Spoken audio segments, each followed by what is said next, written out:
The lights were too bright, the air too cold, and the laughter too forced. It wasn't supposed to go this way. The crowd at the night seat with Cole Turner was roaring, expecting another easy, charming celebrity interview. Cameras swept across rows of faces lit by blue neon as the band played an upbeat intro, the sound of drums echoing through the studio like distant thunder. Michael B. Jordan stood backstage, adjusting the cuffs of his charcoal gray jacket, his reflection caught in a mirror framed with bulbs that hummed faintly. He took a deep breath, his chest rising slowly, the kind of breath one takes before a fight, not one with fists, but with words and perception. "We're live in 5, a producer said, headset crooked, clipboard in hand. Michael smiled politely, nodded, and tried to shake off the faint tremor in his stomach. He'd done dozens of these shows. Kimmel, Fallon, Colbert, always polite, always professional. But something about Cole Turner had felt off even during rehearsal. A tension that hung in the air like static before lightning. Cole was one of those hosts who prided himself on being real, the kind that made his career by mocking others and calling it honesty. As Michael stepped onto the stage, the crowd erupted. The applause was loud and bright, like the flash of cameras at a premiere. Cole stood from his desk, open arms, big smile, teeth gleaming under studio lights. "Ladies and gentlemen, give it up for the man himself, Michael B. Jordan." The cheer swelled, and for a moment, everything felt normal. Michael smiled, shook his hand, and sat down on the soft navy couch. The music faded, applause dwindled. Cole leaned forward, elbows on his desk, that sly smirk tugging at one corner of his mouth. "So, Mike, can I call you Mike?" "Michael's fine," Jordan said lightly, keeping it friendly. "All right, Michael," Cole said with mock formality. "Hollywood's golden boy, people's sexiest man alive, boxing champion on screen. Tell me, how does it feel to be so loved for punching people in fake fights?" The audience chuckled. Michael smiled faintly. "It's acting, man. We tell stories, try to inspire." "Inspire, huh?" Cole's smile thinned. "Is that what they call it now?" The laughter this time was awkward, hesitant. Michael tilted his head slightly, the kind of movement that said he'd noticed the tone shift but wasn't taking the bait. "You've done some incredible films," Cole continued, flipping his note cards theatrically. "Creed, Black Panther, Without Remorse. Big roles. But tell me, do you ever think Hollywood's giving you these because they need a safe black actor? You know, not too political, not too loud?" The air froze. The audience shifted in their seats. The laughter stopped completely. Michael's jaw tightened slightly, but his eyes stayed calm. He'd dealt with worse questions in private rooms, hidden microphones, so-called edgy interviews. But this was live. "I think I've worked hard for every role I've had," he said evenly. "I don't really put people into boxes like that."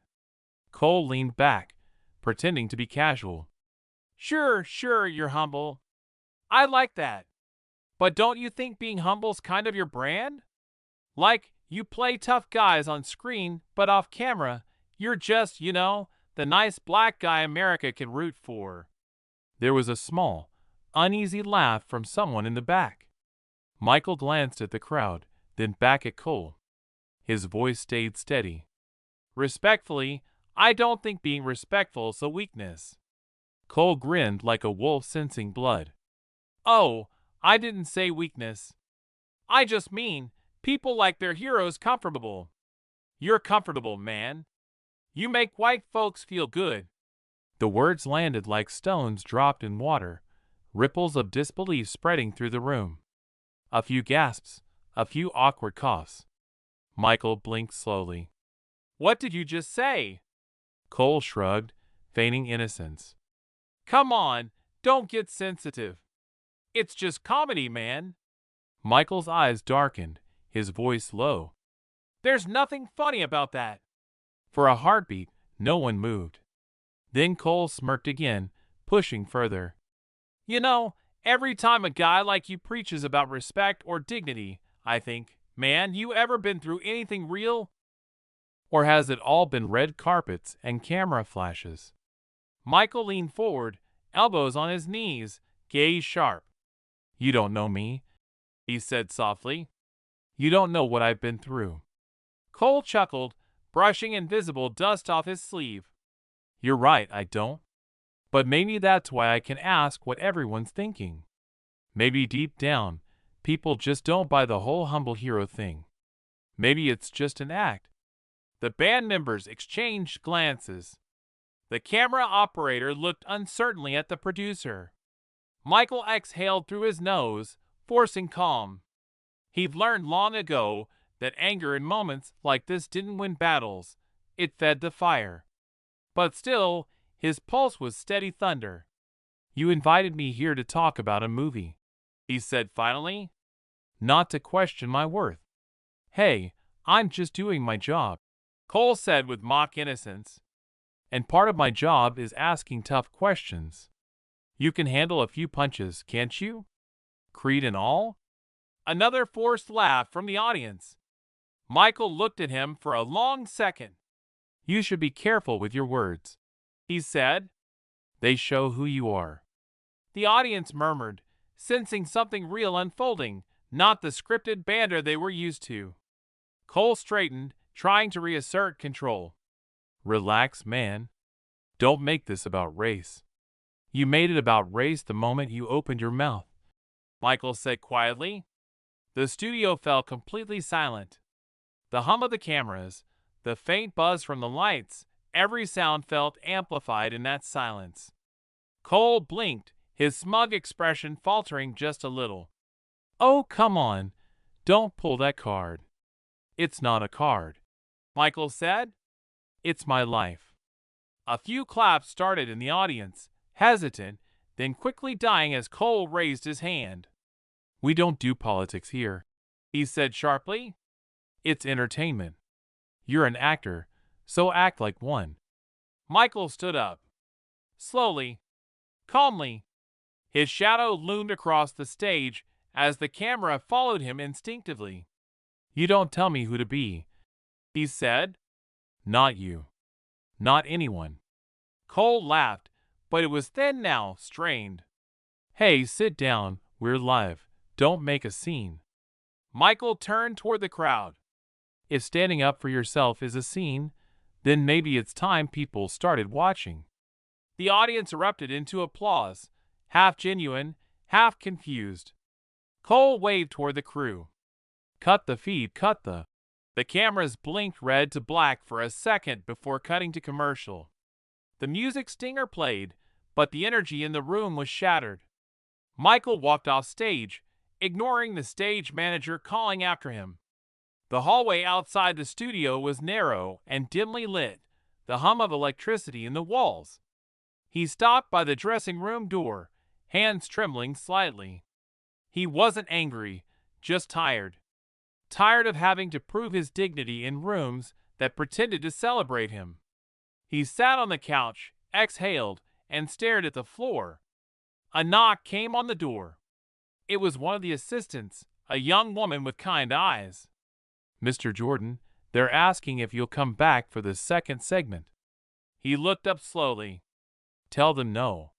She hesitated. They said if you don't, they might frame it badly. Michael smiled faintly. Let them.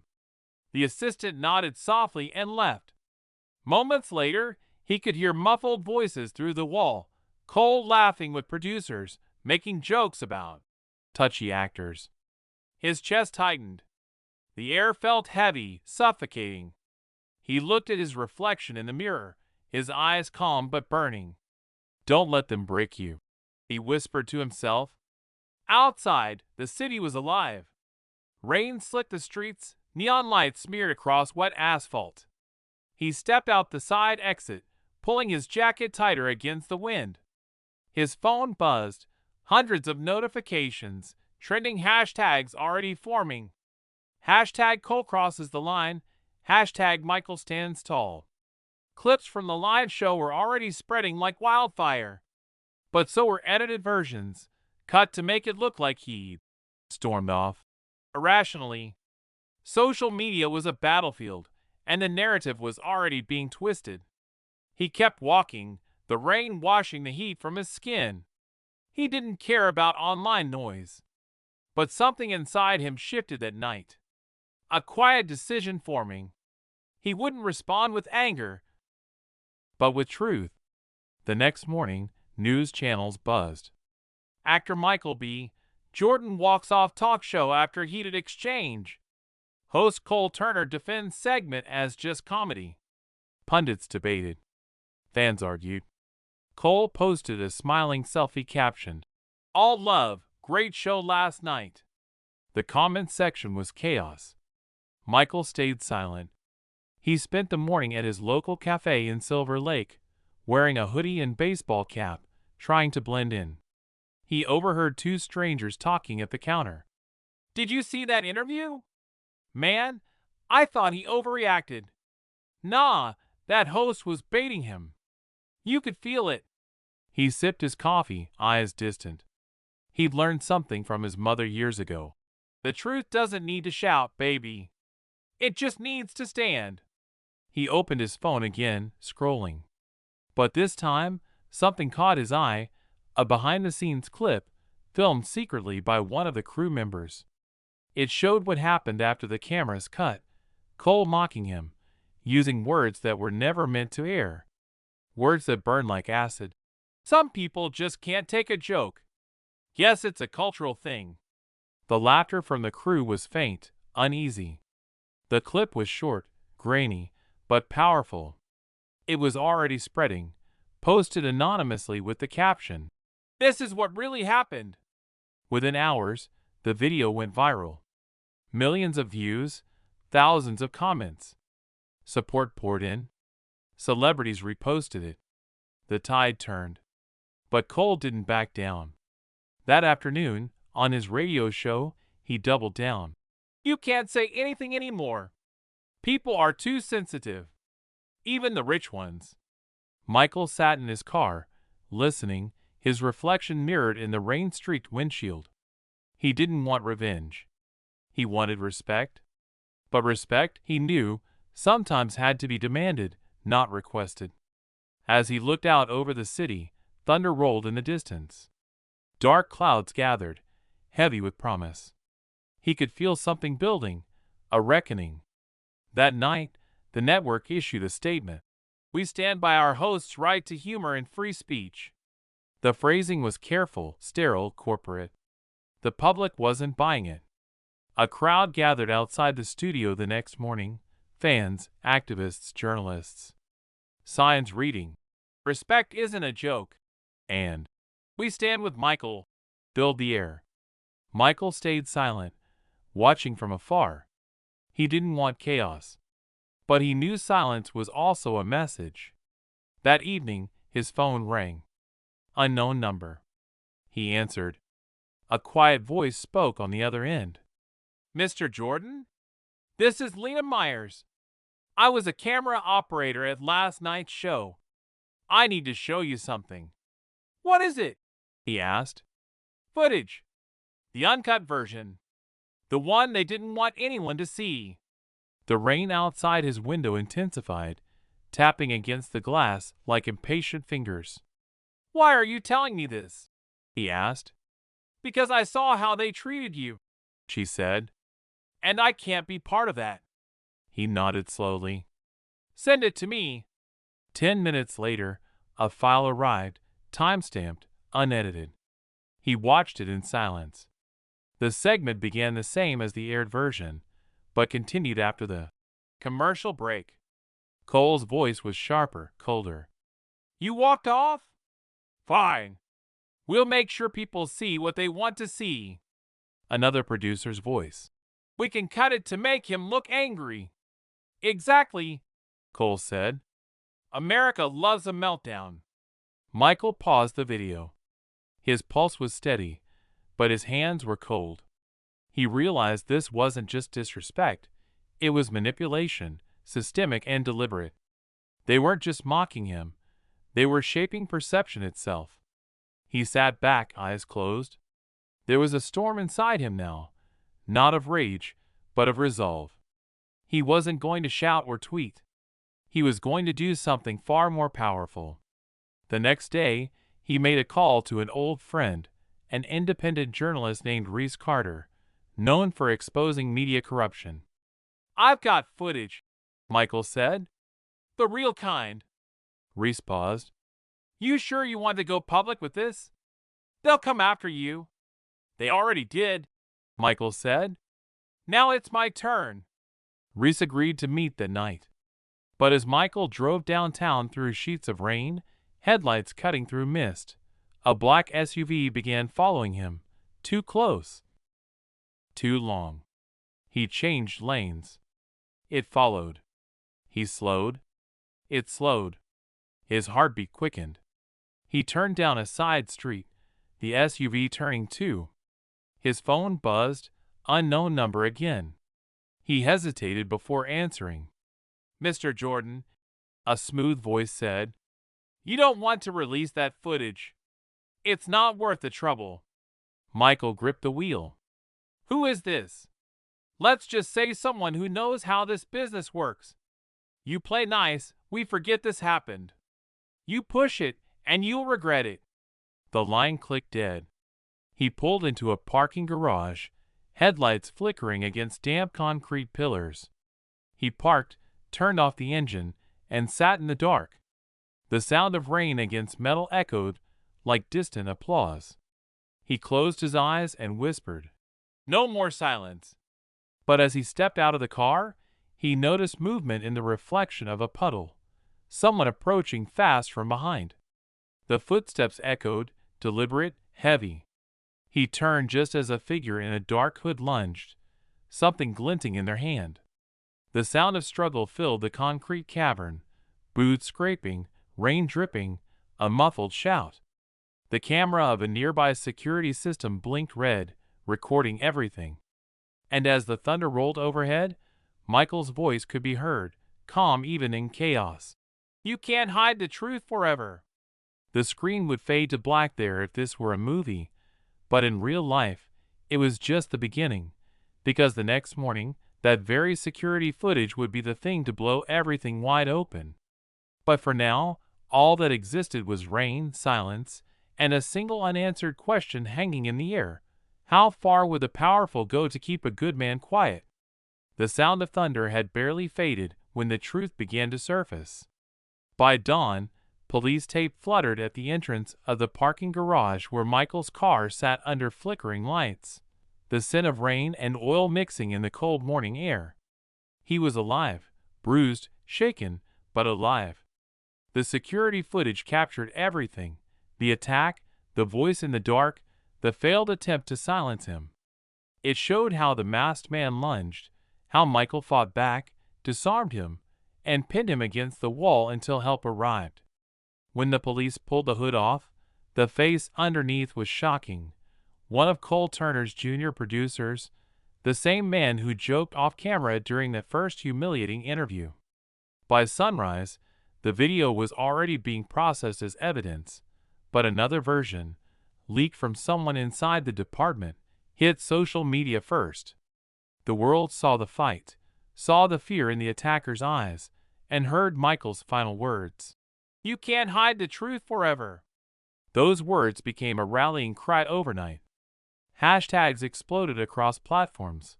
Hashtag truth doesn't hide. Hashtag we stand with Michael. Hashtag Cole Turner exposed. The network tried to spin the story, issuing a sterile statement. "We are cooperating with authorities." But people were done believing curated apologies. Journalists began digging. Old crew members came forward anonymously. Whispers of a toxic work culture, of racist jokes hidden behind laughter, of doctored footage and selective editing, all of it began to flood online threads. The empire of control that Cole had built was cracking, one pixel at a time. Michael stayed quiet through it all. He didn't need to speak. The truth spoke louder than any tweet ever could.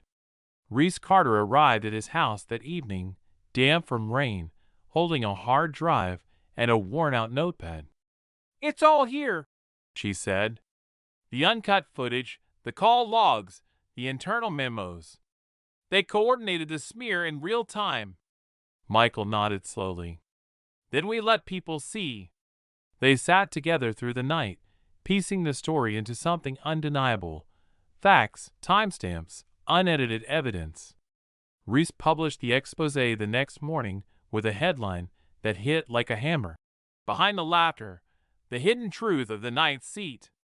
It wasn't just about Cole anymore. It was about a system that rewarded cruelty and punished dignity. Within hours, it was trending worldwide. Sponsors began pulling out. One by one, companies released statements cutting ties with the show. Cole tried to go on the air that night, sweating under the lights that once made him look invincible. He began with his usual smirk, but his voice wavered. "People have taken things out of context," he said, eyes darting to the teleprompter. "Comedy is supposed to challenge, not divide." But then, midway through his justification, a monitor behind him lit up unexpectedly. Someone in the control room had switched the feed to live footage of the uncut interview, the one Lena Myers had saved. The audience gasped. Cole froze, staring at himself on screen, mocking, sneering, unguarded. Every word he'd said behind the scenes now played in perfect, damning clarity. He stammered, tried to cut to commercial, but the control feed locked. His own staff had turned on him. That moment went viral instantly. The network shut the show down within 24 hours. Cole Turner was suspended, pending investigation, but everyone knew what that meant. The empire had fallen. Michael, meanwhile, avoided the spotlight. He spent his days volunteering at a local community center in South Central Los Angeles, helping with film workshops for kids who dreamed of telling their own stories. Cameras followed him there, reporters shouting questions, but he only said, "Let's focus on what matters: truth, respect, and voice." When Reese visited him again a week later, she smiled. "You know, you could sue them. You'd win." Michael shook his head. "I don't want money. I just want to make sure the next kid doesn't get silenced." She nodded, respect in her eyes. "Then tell your story your way." He looked out the window at the kids laughing in the rain-soaked courtyard. "Not yet," he said. "The story's bigger than me." But the world didn't wait. A viral montage began circulating. Clips of Michael standing up during the interview, the leaked footage of his calm restraint, his final line in the garage. People called it "The Night the Lights Spoke." Celebrities posted their support. The late-night landscape, once dominated by mockery, was suddenly under scrutiny. Networks began revising codes of conduct, hiring diversity consultants, issuing promises that felt both overdue and hollow. Still, something had changed. People were paying attention. A month later, Cole appeared in a shaky phone video, sitting in what looked like a hotel room, his face pale, his voice cracked. "I made mistakes," he said. "I hurt people, especially Michael. I was wrong." The video ended there. No excuses, no laughter. It wasn't enough for everyone, but it was something. Michael saw it one morning while making coffee. He watched silently, then turned off the phone. The bitterness had long since faded. What remained was clarity. He'd learned that true strength wasn't loud. It didn't throw punches or chase revenge. It waited, steady as water, until time revealed everything. That evening, he went for a walk downtown. The same street where it had all started months before now buzzed with light and laughter. Billboards that once advertised "The Night Seat" now bore ads for new shows, new faces. Change always came dressed as something familiar. He stopped at a mural on the corner of Fairfax, a painting of himself, larger than life, looking upward, beneath it the words, "Respect isn't a joke." Someone had left flowers beneath it. A young boy, maybe 12, stood nearby, staring up at the wall. When he noticed Michael beside him, his eyes widened. "Is that you?" Michael smiled softly. "Looks like it. My mom showed me that video," the boy said. "The one where you didn't yell. You just stood there." "Yeah. She said that's what real strength looks like." Michael looked at the mural again, rain beginning to mist the paint. "Your mom's smart," he said quietly. The boy grinned, then ran off to join his friends. Michael stood there a moment longer, listening to the city breathe. The world hadn't changed overnight, but something inside it had shifted just a little toward decency. Later that week, Reese convinced him to do one final interview, not on a talk show, but a long-form sit-down filmed at a small independent studio. The setting was simple: 2 chairs, a wooden table, warm lighting. "You sure about this?" Reese asked as they adjusted the microphones. "Yeah," Michael said. "People deserve closure. So do I." When the cameras rolled, he didn't use notes or a script. He spoke from the heart. "What happened wasn't just about me," he began. "It was about how easy it is to forget that words have weight. That laughter, when used wrong, can cut deeper than knives. I didn't walk off that stage because I was angry. I walked off because I refused to be small for someone else's comfort." He paused, eyes steady on the lens. "Dignity isn't granted, it's lived. And sometimes, standing quietly in the storm is louder than shouting." The video aired on Reese's channel and broke every record she'd ever had. People shared it across every platform, quoting his final line like a mantra. Schools discussed it, universities used it in ethics classes, and within months, even networks began citing it as a turning point in media accountability. Cole Turner never returned to television. Reports later revealed he'd sold his production company and moved to a cabin in Montana. In a rare follow-up, he told a journalist, "You don't realize how loud your own ego is until the silence after it falls." Michael never commented on that. He didn't need to. Instead, he kept working quietly, producing films about truth, empathy, and resilience. One of them, years later, would even win an award for social impact in storytelling. But the night he received it, he didn't talk about fame or victory. He told a story.